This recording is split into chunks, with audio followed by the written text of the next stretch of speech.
Hey there, I'm Gabe Hollombe, a Senior Developer Advocate here at Amazon Web Services.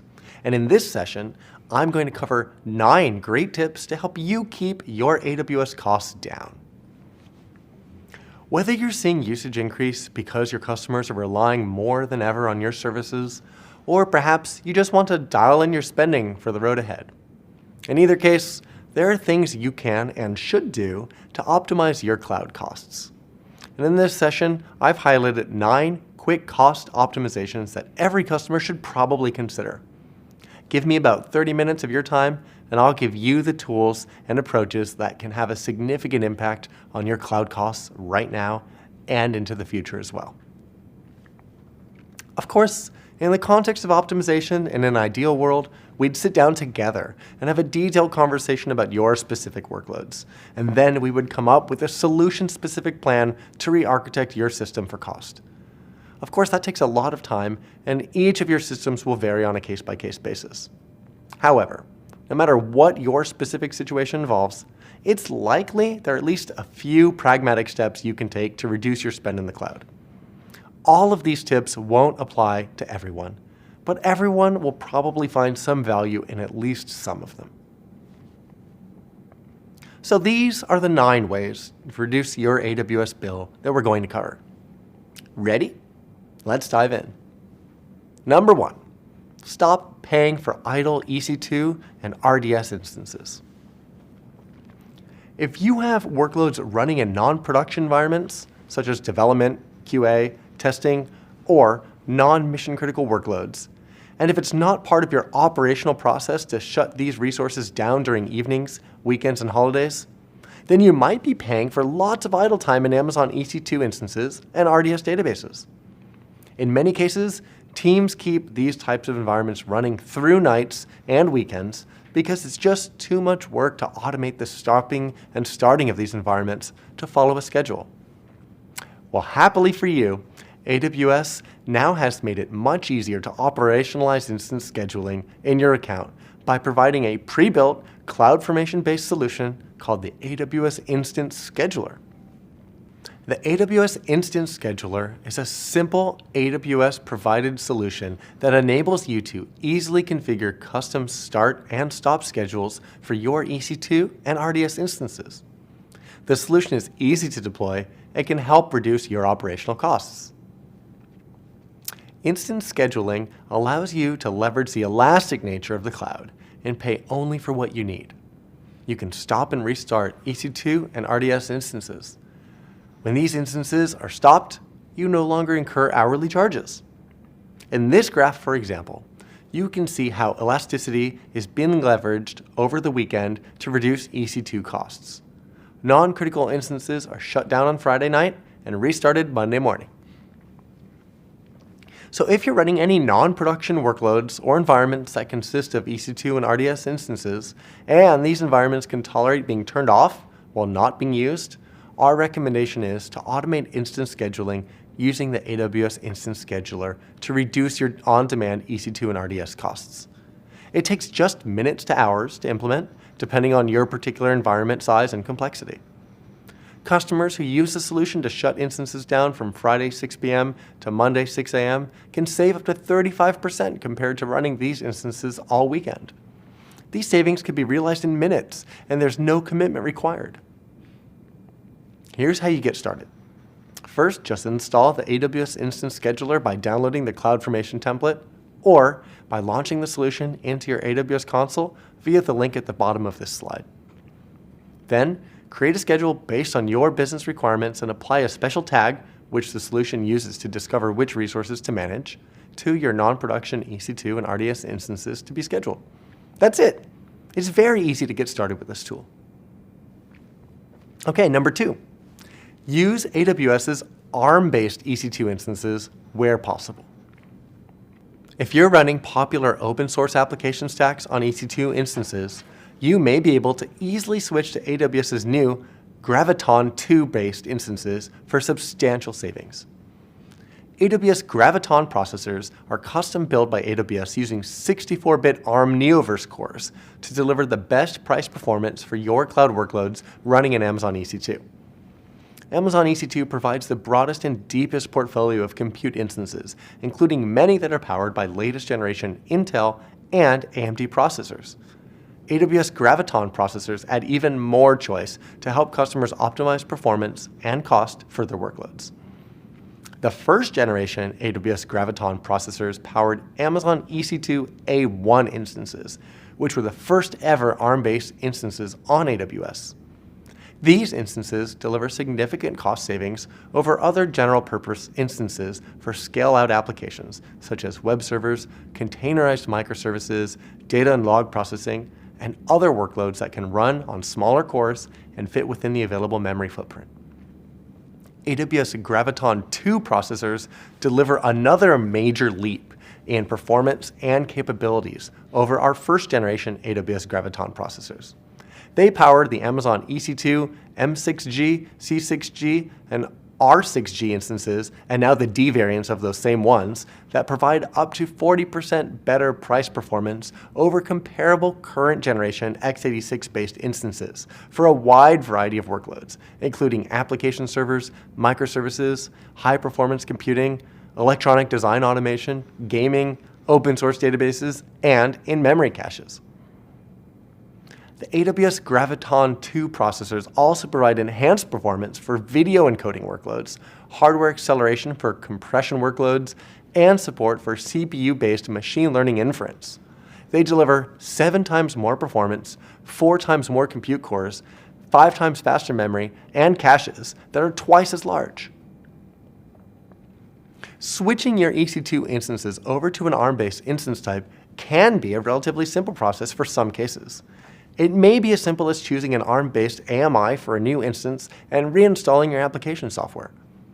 The cost savings of these Graviton 2 instances can deliver up to 40% better price performance over comparable x86 instances for many types of workloads. There's no commitment required, and you can realize these savings quickly as well. Major Linux distributions are available on ARM architecture. Just select the Amazon Machine Image, or AMI, corresponding to the ARM version of your favorite distribution when launching an instance in the AWS Management Console. Be sure to select the 64-bit ARM button on the right part of the screen. You'll find ARM versions of commonly used software packages available for installation through the same mechanisms you currently use, like yum, apt-get, pip, or npm. While some applications may require recompilation, the vast majority of applications that are based on interpreted languages, such as Java, Node.js, Python, and Go, should run unmodified on M6G and the D variant instances. In the rare cases where you need to recompile or debug code, we've assembled some resources to help you get started too. See the page at the bottom of this slide for more info on the tooling we have available to help you build on Graviton 2 instances. Number 3, choose Amazon EC2 Spot for stateless, fault-tolerant, and loosely coupled workloads. Amazon EC2 Spot instances let you take advantage of unused EC2 capacity in the AWS cloud. And when you do, Spot instances can give you a discount up to 90% compared to the on-demand prices.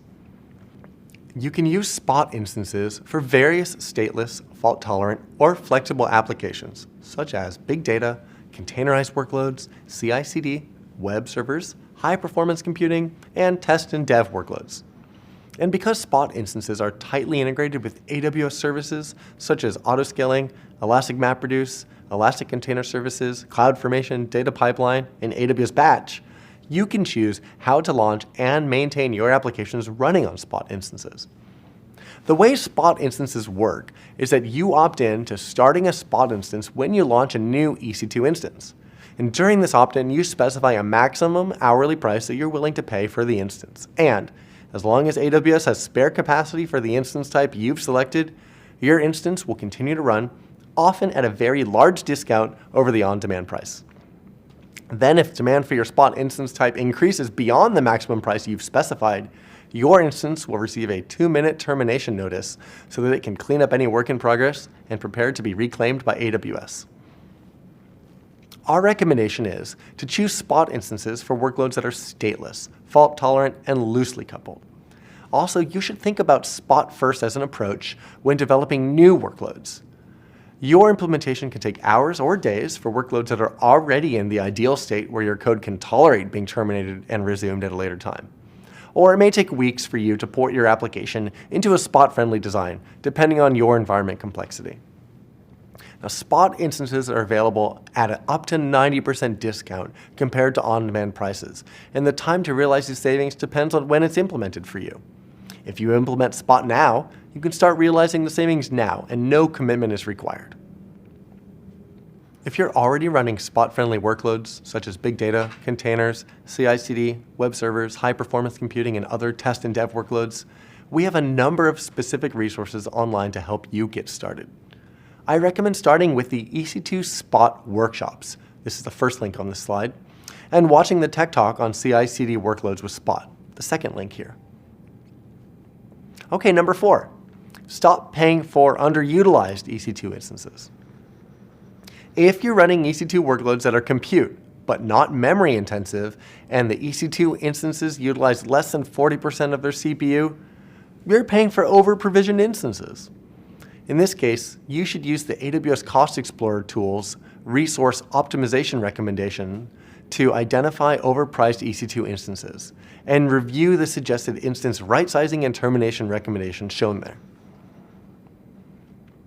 Our recommendation is to review the resource optimization recommendations generated by AWS Cost Explorer to determine which EC2 instances you can right-size or terminate.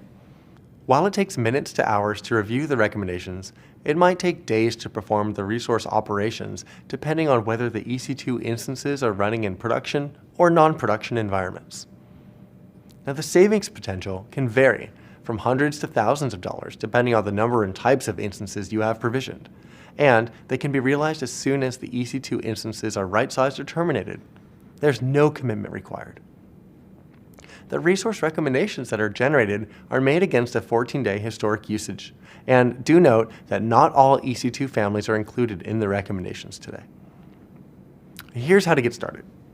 First, enable right-sizing recommendations using AWS Cost Explorer's settings option.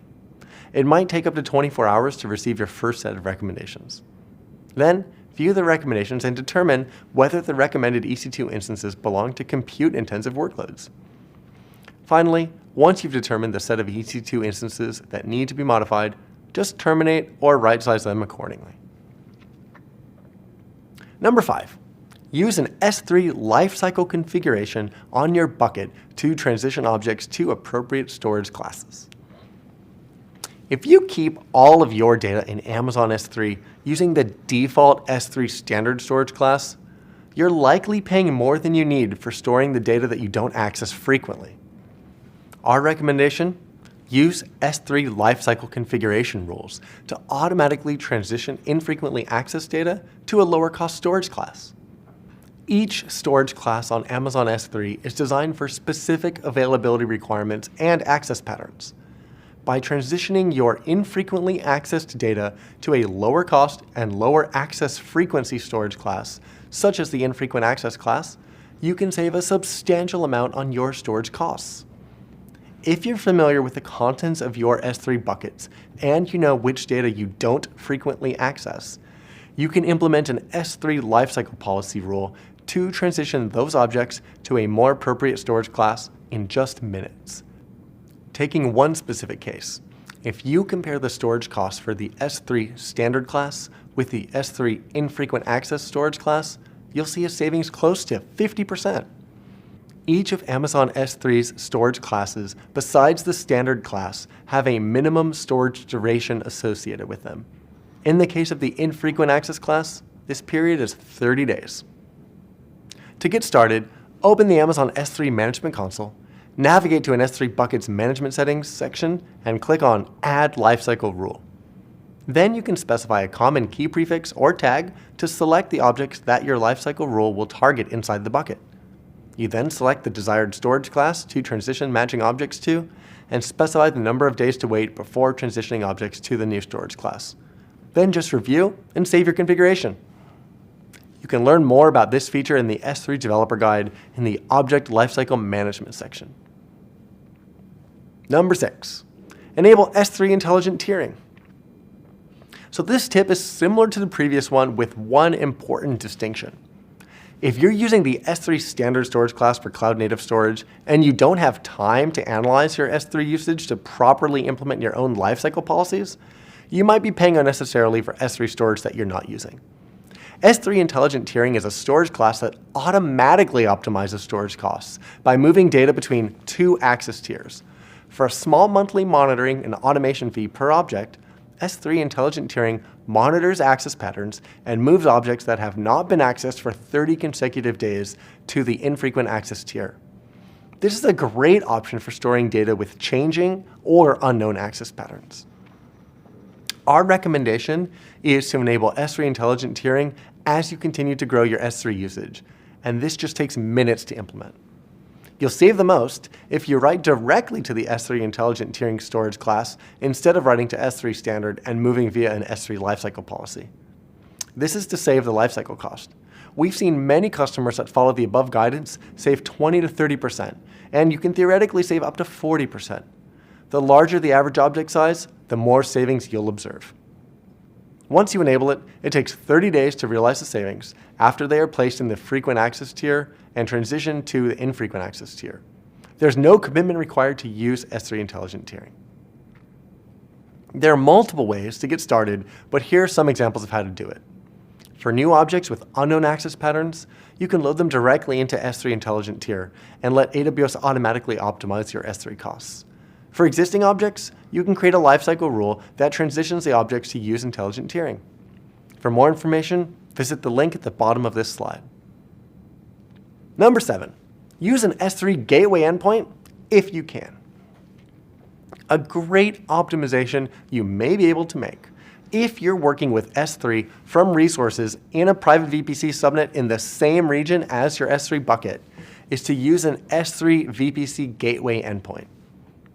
Many AWS services support something called a VPC endpoint, which enables you to privately connect your VPC to supported AWS services and VPC endpoint services without requiring an internet gateway, a NAT device or gateway, or a VPN connection.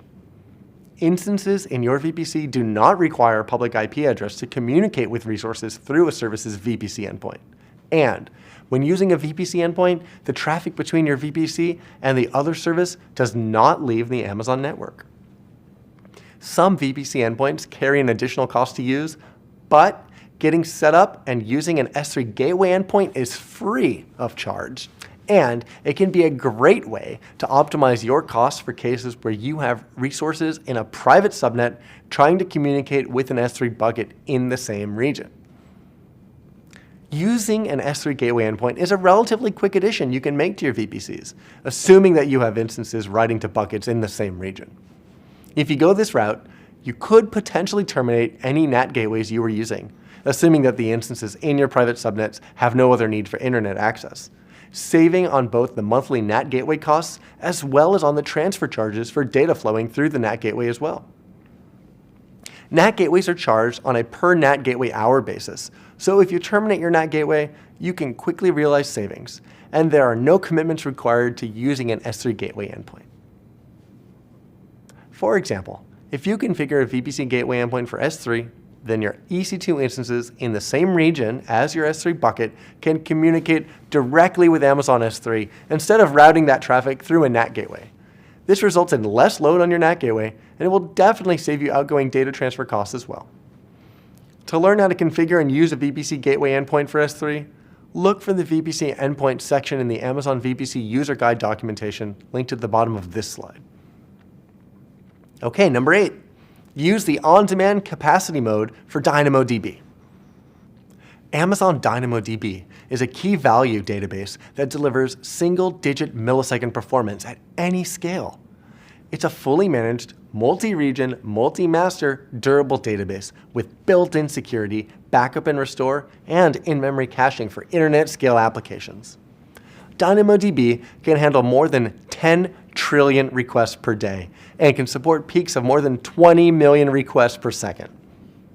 DynamoDB allows you to provision a fixed capacity for your tables, but it also has an on-demand capacity mode that's much more flexible. If you are using provision capacity for DynamoDB tables and your application traffic is difficult to predict and control, or if your workload has large spikes of short duration, or your average table utilization is well below the peak, then you might be paying unnecessarily for provision capacity that you're not using. Amazon DynamoDB on-demand capacity mode is a flexible billing option for DynamoDB capable of serving thousands of requests per second without requiring capacity planning. With on-demand capacity mode, you pay per request for the data reads and writes your application performs on your tables. You do not need to specify how much read and write throughput you expect your application to perform, as DynamoDB automatically accommodates your workloads as they ramp up or down. Our recommendation is to configure your Dynamo tables with on-demand capacity for tables as you continue to grow your DynamoDB usage, and this takes minutes to implement. Your savings potential will depend on the number of reads and writes your application performs on your table. To quantify your potential savings for tables that are idle or for hard-to-predict workloads, we recommend switching to an on-demand capacity mode for a short period of time and comparing your costs to when your tables were configured with provision capacity. You will start realizing savings as soon as your table is configured with on-demand capacity, and you can toggle between provisioned or on-demand capacity modes once every 24 hours. To get started, you can configure on-demand capacity mode for existing DynamoDB tables or for new tables. For more information, just visit the link at the bottom of this slide. And lastly, number 9, use AWS Compute Savings Plans. If your workloads are indexed on compute resources that are always on, or your compute usage is consistent and you're currently paying the default on-demand pricing, Compute Savings Plans can help reduce the cost of those compute resources. AWS Compute Savings Plans allow you to commit to a consistent amount of usage in the form of an hourly spend in exchange for a lower price for that usage. Compute Savings Plans provide the most flexibility and help reduce usage costs. These plans automatically apply to EC2 instance usage regardless of instance family, size, availability zone, region, operating system, tenancy, and between compute options. Compute Savings Plans also allow you to move a workload from EC2 to Fargate and, most recently, to AWS Lambda as well at any time, and you automatically continue to receive discounts. So, if you have compute usage that is consistent, our recommendation is to choose a 1-year, no upfront compute savings plan. It takes just hours to implement.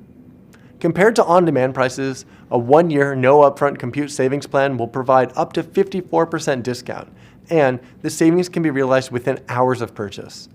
This requires a 1-year commitment, but the break-even point is typically from 7 to 9 months. Here's how you get started. In your AWS Cost Explorer console, review your savings plan recommendations, then customize those recommendations based on your needs, such as term length and payment option. And lastly, add your preferred savings plan's amount to the cart and purchase. So there you have it, 9 ways to help you control your costs in the AWS cloud. And although you've seen many ways to reduce your costs today, there are a number of self-service options for you to use in your cost optimization journey. To understand your costs, use AWS Cost Explorer. To control your costs, use the AWS Budgets tooling. And to optimize your costs, use AWS Recommendations. Our AWS Digital Training offers free on-demand digital courses that help you learn new cloud skills and services when and where is convenient for you. Register for free AWS Digital Training at aws.training. Well, we hope you found this session interesting. Please let me give you a kind reminder to complete the survey. Let us know what you thought of today's event and how we can improve the event experience for you in the future. And finally, I just want to say thank you for taking the time to let me share this session with you today. I know your time is really valuable, and it means a lot to me that you stayed with me here until the end. If you have any questions or comments that you'd like to share about today's session, please just get in touch. You can find me on LinkedIn and Twitter at Gabe Hollombe. Thanks again.